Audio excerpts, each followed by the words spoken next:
Hello everybody, Ian here, and we are here in the garage once again, and we are going to do some static grass work on the Gage O Guild virtual exhibition layout this week. So I've got a new static grass applicator, brand new, in the box. Hasn't even opened the box yet, and don't worry, not going to do an unboxing video. So previously I've just used one of those small hand shaker Woodland Scenic starter kits, and I was always impressed with that. So new static grass applicator, just a cheap one that I got off Amazon, because I think some of them are way overpriced, and so we're going to see how a cheaper one works. So we're going to put down static grass along this front edge here and round the station building area here, because I'm going to have a road come across at this area at the back here into the goods yard here. So that's what I'm going to do to start with, and we'll see how that works. I'm going to take a look at what I've got in here, make sure I absolutely have everything, and then I'll get on with the static grass work. What do we have in here? Oh, indeed.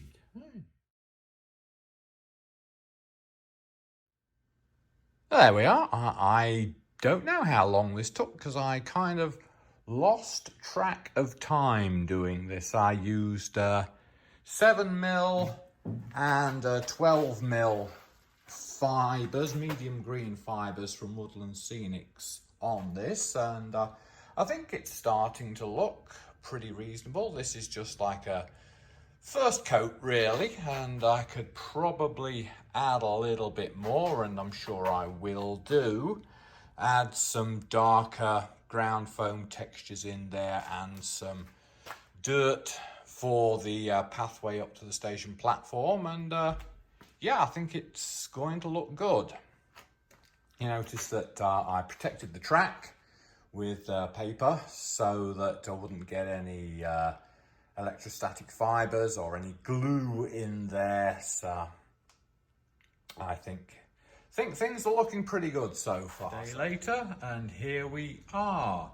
I've removed the paper that was protecting the track, and now we can really see the static grass, see what it really looks like. So really pleased with the way that it has gone down. You see here we've got the basic beginnings of a pathway to the platform end there. I think that looks pretty good, and then the station, of course, we've established looks really good in its location there, and once we get that yard muddied up and worked on, I think everything will be fine there. So the next thing I want to devote my attention to is the level crossing here. So let's just take a closer look at that. I find level crossings difficult to model. I'll make no bones about it. I've struggled in the past. I've followed other people's guidelines using plaster and modelling clays and such like, and I've always struggled with getting the flangeways cleared out, which gets the track dirty, and so the electrical pickup through the crossings has always been bad. So I've been searching and searching for quite a while to find something that works for me, and I think that I might actually have reached that now. So I'll share with you what I'm going to do here on this crossing here.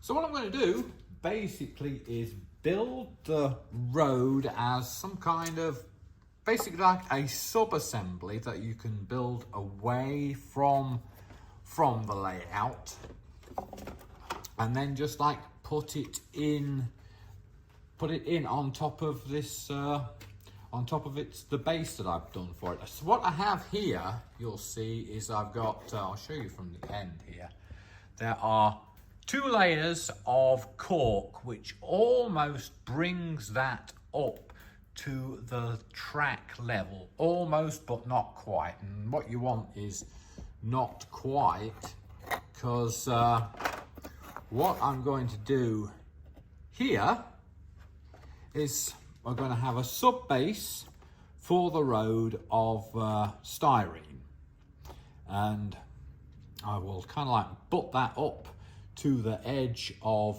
the level crossing, and I'll do the same from the other side. And what I will do, and I shall also put a piece in the middle, and what will happen, what I'll do is I'm going to build this area up. I'm gonna I've seen many old level crossings have like strips of timbers along this edge against the track, and then they are the area that actually crosses the rails, that's actually timbers as well. So what I will do is I will apply timbers whether I'm scribing plasticard or finding some thin wood that I can actually use to represent the sleepers. And then, so I'll put those 3 or 4 strips of sleepers there, and then sleepers here in the middle, and then sleepers on the other side as well. And then what I'll do is I will apply this stuff to them. This is Liquitex resin sand. Basically what it is, it's a sandy paint, a textured paint. And what I will do is I will then paint the remaining area of the road with the textured paint. It's an interesting substance. If you look inside here, if you can see it's like a greyish paste, but once you apply it to the road, it dries clear. So once you apply it to any surface, it dries clear. So yeah, then you have to paint it. So I'll paint that with like whatever I consider the road surface will need to be there. So I used this technique on my HOF layout, and I thought it looked pretty good. It meant that I didn't gum up any parts of the track, the rails or anything, so I didn't get the track dirty. So that's a big win for me. So that's the plan here.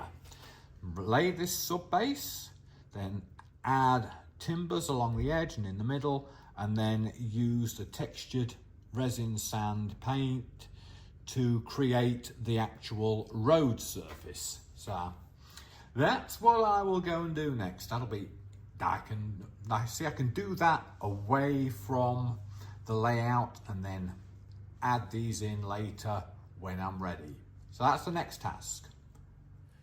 So back down in the model railway room, I'm going to give you a quick rundown of the process for working on the little bit of roadway that I have on the layout. So as I stated previously, I'm going to use I used some styrene as the base, and then at the edge I added some scribed styrene. That's scribed as railway sleepers with joints and wood grain there. And then I smoothed on this stuff. It's Liquitex resin sand. So I think it kind of looks like it's a gravelly sort of texture. So so I smoothed that on, and got I don't know if you can see that in shot, see the texture in the shot. If you can't, then I will have added photographs of it in post, so you can be able to see what it's like. And I'm quite happy with it. I think it looks okay. Once it'll be painted, I think the texture will show up really well. Now, I did these almost 24 hours ago, and the paint, the resin, the sand resin, textured paint, call it what you like. This one, the small one, that's almost dry, but this larger one, which I might actually laid it on really quite thick in places, that's still rather tacky. So we're talking over 24 hours for drying on this. I don't know whether that's down to the atmospheric conditions around or what, but it strikes me this could be a very useful technique for somebody. If you really studied a road, as you laid down this stuff, I didn't brush it on, I smoothed it on with a piece of styrene, and it strikes me as you could probably create ruts, cart track ruts or such like, in the surface before you painted it. So I just wanted to give you a quick look at this road sub-assembly that I've been working on. The textured paints took quite a lot longer to dry than I thought it would, so I've only really started to put base coats down on the sub-assembly, but got some colouring on there, so you should be able to get an idea of what it's going to look like. So maybe it's easier to pick up the texture of the paint now that I've got a bit of colour to it. So hopefully that's gonna work, but it's still drying a bit, and it needs a lot of work with different colours of the gravel in there, but quite happy with the way it looks at the minute. So probably give it a little bit of a look at it on the layout so you can see how it looks there.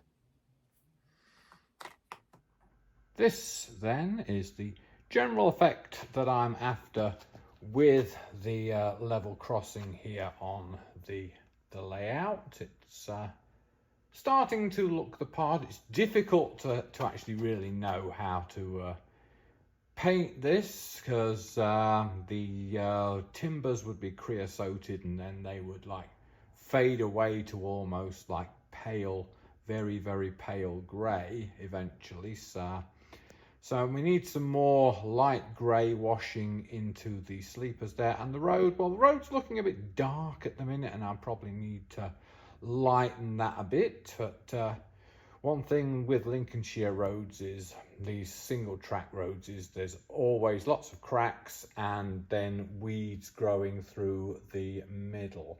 So we're starting to put the cracks in, and I've just put those bits of clump in the middle of the road just to give you the effect I'm after. And to be honest, I'm really pleased with the way that's looking right now.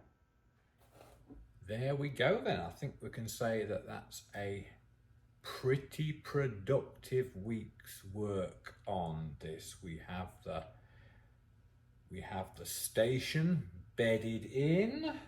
We have a lot of long grass down, so that's looking good. We've got the basis of the level crossing worked on, so we've come on in leaps and bounds this week. So we may even get around to ballasting some track next week once I get the point in situ and wired as to what I want it. Then we'll probably go and get some ballast down. But if we don't do that, then I'll work on the Scenic Fiddleyard baseboards, so that needs bringing up to the same standard as the station baseboard. So, but all in all, that's been a pretty good week, and we will see you next week with another update. So take care and happy modelling.